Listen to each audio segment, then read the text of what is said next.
Hi dear friends, आप सभी का स्वागत है स्टडी विथ राहुल 247 पर। आइए आज के क्लास में हम लोग देखेंगे डिस्काउंट यानी बटा का महत्वपूर्ण प्रश्न जो बीपीएससी टीआरई 4 और सक्षमता परीक्षा 3 के लिए महत्वपूर्ण क्लास होगा। तो चलिए 5 से 6 प्रश्न में हम बहुत सारे प्रश्नों को समझ जाएंगे और बिना देरी किए स्टार्ट करते हैं। अगर पसंद आए तो लाइक शेयर सब्सक्राइब ज़रूर करें। पहला प्रश्न है 3 क्रमागत बट्टों 10%, 20% तथा 40% के तुल्य एक ही बट्टा कितना प्रतिशत है। तो इसमें आपको क्या करना है कि ट्रिक क्या लगाना है। मान लीजिए ये 10% का बट्टा दे रहा है, इसका मतलब 90% आपसे ले लेगा। फिर दे रहा है 20% बट्टा यानी 80% लेगा। कोई भी चीज़ 100% पे माना जाता है। 40% का बट्टा दे रहा है यानी 60% आपसे वो ले लेता है। तो इसी पे मैंने ट्रिक बनाया है कि डायरेक्ट समतुल्य बट्टा आप कैसे निकालिएगा। तो 100 घटाओ 100 गुना। अब देखिए 10% बट्टा दिया तो 90 ले लिया आपसे, 90/100 गुना कितना डिस्काउंट दिया 20%, तो 100 में से 20 घटेगा तो 80/100 गुना 40% दिया तो कितना आप 60% आपसे वो ले लेगा। 100 से 100 कट गया, डबल जीरो से ये डबल जीरो कट गया, एक जीरो से एक और जीरो कट गया, नीचे 10 रहने दीजिए काम आएगा। अब यहाँ बचा 100 घटाओ, देखिए 9 है 72 और 72 में 6 से जब गुना करेंगे, यहाँ कर देता हूँ 72 में 6 से जब गुना करेंगे तो ये आएगा 6 दूनी 12 के 2, हाथ में एक 6 सत्ते 42 एक 43। ओके, और बटा में 10 है तो 10 के यानी एक जीरो है तो एक अंक छोड़ के डेसिमल। अब 100 में से 43.2 घटा दीजिए तो कितना हो जाएगा, उत्तर आपका कितना हो जाएगा 8। देखिए दशमलव के बाद जीरो लगाएंगे और 10 में से 2 घटेगा तो 8, यहाँ 9 बचेगा, 9 में से 3 जाएगा तो 6 और यहाँ 9 में से 4 जाएगा तो 5 और दशमलव की जगह दशमलव, 56.8% एकल छूट हो जाएगा। अब आप कहिएगा सर आपने कैसे घटाया, लीजिए देख लीजिए 100 में से आपको, तो 100 को 100.0 लिख सकते हैं और उसमें से 43.8 को 2 को घटाना था, इसी को ना घटाना था, ये हासिल दिया फिर यहाँ फिर ये दिया तो 10 में से 2 गया 8, 9 में से 3 गया, अब दशमलव की जगह दशमलव, 9 में से 3 गया 6 और ये 9 बच गया, 9 में से 4 गया 5, यानी 3 नंबर आंसर हो जाएगा। तो क्या करना है ऐसे प्रश्नों को, 100 घटाओ 100 गुना 10% दिया है तो 90/100, फिर 20% दिया है तो 80/100, फिर 40% छोड़ा है तो 60/100। कैलकुलेशन कर लेंगे उत्तर आ जाएगा। तो इस प्रश्न का जवाब 1 नंबर मानकर आप लोगों को बनाना है और जवाब देना है। देखिए ये सभी प्रश्न कहीं ना कहीं एग्ज़ाम में पूछा ही है। तो बीपीएससी और सक्षमता के साथ साथ रेलवे ग्रुप डी और एसएससी जीडी जो आगामी परीक्षा है उसके लिए भी ये महत्वपूर्ण है। नेक्स्ट प्रश्न है 350 रुपये के इनवॉइस पर दी जाने वाली 30% और 20% की बट्टा श्रेणी के मूल्य एक बट्टा होगा, यानी ये दोनों बट्टा के बराबर कौन सा बट्टा होगा। फिर वही मेथड लगा लीजिए, इससे भूल जाइए। 100 घटाओ 100 गुना 30% छोड़ रहा है तो 70 ले लेगा आपसे, गुना 20% छोड़ रहा है तो 80 ले लेगा। अब 100 से 100 कट गया, डबल जीरो से डबल जीरो कट गया, 100 घटाओ 8 सत्ते 56 कितना आ जाएगा बताइए, 44% एकल बट्टा हो जाएगा। 2 नंबर उत्तर होगा, कितना हो जाएगा 2 नंबर प्रश्न हो जाएगा 44%, 2 नंबर उत्तर हो जाएगा। यहाँ मान लीजिए कहा जाए कि 30% और 20% का एकल बट्टा बताइए, एकल छूट। तो आप क्या करेंगे, एकल छूट निकालने के लिए वही मेथड 100 गुण घटाओ 100 गुना 70/100 गुना 80/100, डायरेक्ट आंसर आ जाएगा। अगला प्रश्न देखते हैं।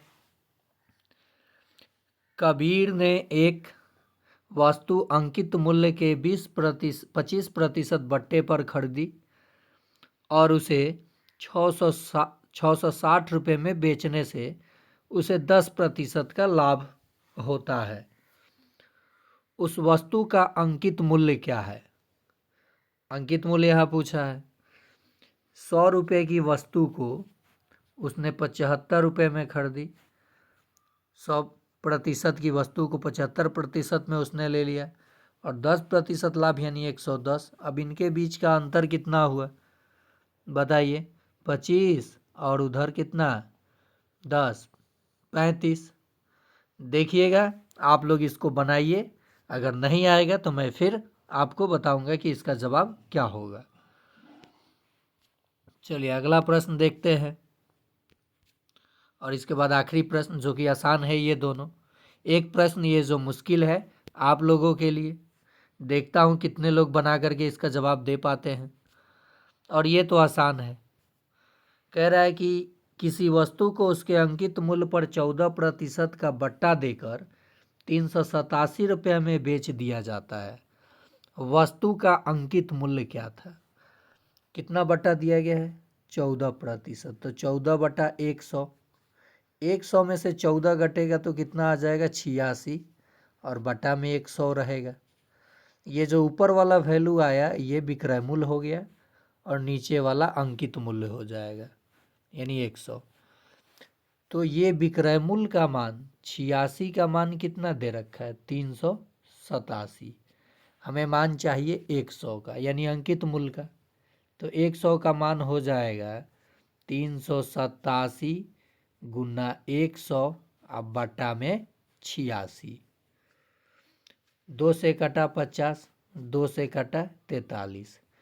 देखिए 9 तिरी 27 के साथ 9 चौका 36 और 2 38, 9 बार में ये भी कट गया। तो 9 में 50 से गुना करेंगे तो 9 पचे 45 आएगा, 0 लगा दीजिए। यानी अंकित मूल्य क्या था वस्तु का 450। उत्तर आ गया। कोई फार्मूला लगाया मैंने, एक्स वाई माना नहीं माना, क्या किया 14% बट्टा दे रहा है। इसका मतलब 14% का मतलब होता है 14/100। 100 में से 14 घटा तो 86 आया, अब बटा में 100 यानी ये विक्रय मूल्य है और ये अंकित मूल्य है यानी क्रय मूल्य। तो 86 का जो मान है वो दे रखा है विक्रय मूल्य, तो 100 का मान चाहिए। तो 100 का मान हो जाएगा 387/86 और गुना 100। 2 से मैंने काटा 50, 2 से काटा 43, 43 से ये 9 बार में कट गया, 9 पचे 45 यानी अंकित मूल्य आ गया। चलिए अगला प्रश्न। किसी पंखे का अंकित मूल्य 620 रुपया है तो बेमौसम के कारण उसे 15% बट्टा मिलता है। पंखे का विक्रय मूल्य क्या होगा? आप अपने घर के सामान के बारे में सोचिए। आप गए दुकानदार के पास, उसने कहा कि इस पर 620 रुपया लिखा है और अगर आप अभी लेते हैं तो मैं आपको 15% का डिस्काउंट दे दूंगा। तो ये निश्चित ही है कि 620 से कम में मिलेगा ये सामान। तो कोई भी चीज़ मैंने बोला कि 100% पे होता है और उसने छोड़ कितना दिया, 100 में से 15 छोड़ दिया यानी 85 आपसे ले लेगा। कितना ले लेगा 85%। यही आपका पंखे का विक्रय मूल्य आ जाएगा यानी इतना ही पैसा आपको देना होगा। 0 से 0 कट गया, 5 से 17, 5 से 2 और ये 31। 17 एकम 17 के साथ हाथ में 1, 17 तिया 51 और 1 52, 527 रुपया विक्रय मूल्य हो जाएगा। अब पंखे का विक्रय मूल्य कितना हो जाएगा 527। मैंने क्या किया, उसने आपको डिस्काउंट कितना दिया, 15%। तो बेचारा वो तो 100% में से 15% छोड़ दिया ना, यानी आपसे 85% लेगा और यही पंखा का विक्रय मूल्य होगा। तो 620 का मैंने 85% निकाल दिया, मेरा उत्तर आ गया। मेरा उत्तर क्या हुआ, आ गया। 17 एकम 17 के 7 और 17 तिया 51 और 1 52, आंसर आ गया। गुना भी आप ऐसे आपको नहीं करना है, डायरेक्ट 17 के पारा आप जानते हैं, 17 एकम 17 के 7 हाथ में 1, 17 तिया 51 और 1 52, आंसर मारिए।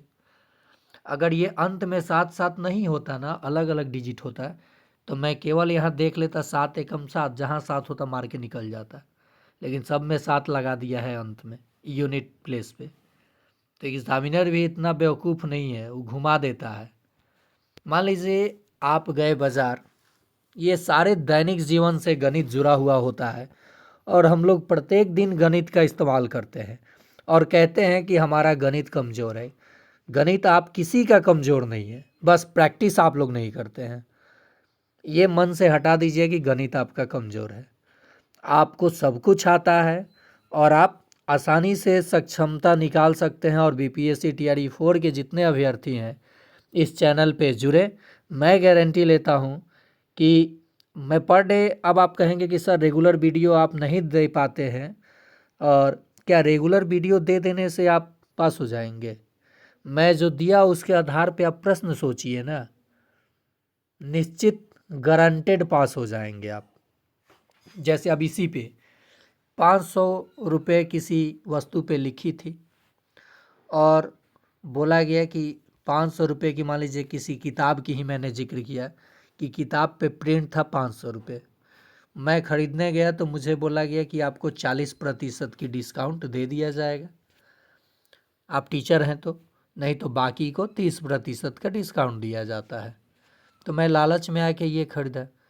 तो बहुत बच्चे ऐसे करते हैं, 500 का 40%, 40/100 तब भी सही आएगा आंसर। 5 का 20 कितना हो जाएगा, 200 रुपया छोड़ा वो। 500 का 40% तो 200 रुपया हुआ। और बहुत बच्चे यही आंसर मार के निकल लेते हैं, ये आंसर नहीं हुआ। ये तो वो आपको छोड़ेगा, यानी 500 के वस्तु में रुपया में से 500 में से वो 200 रुपया डिस्काउंट कर देगा, यानी 300 में बेचेगा। तो मैं ये घटाने वाला मेथड नहीं लगाता हूँ।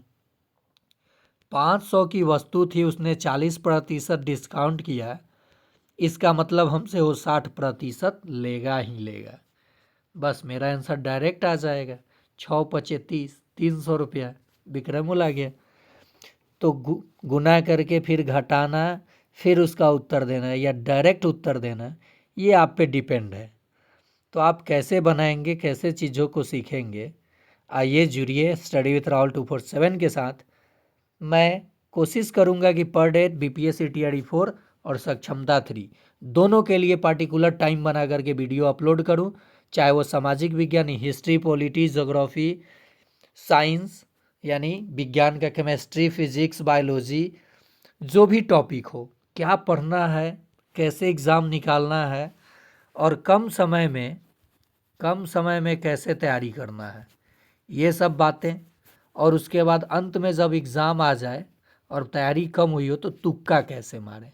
तुक्का तो अंत की बात है, लहे लहे नहीं लहे तो गया, लेकिन ये तैयारी आपकी 100% होनी चाहिए। तो आज के लिए इतना ही, फिर हम लोग मिलते हैं अगले पार्ट में इसी जोश और उमंग के साथ।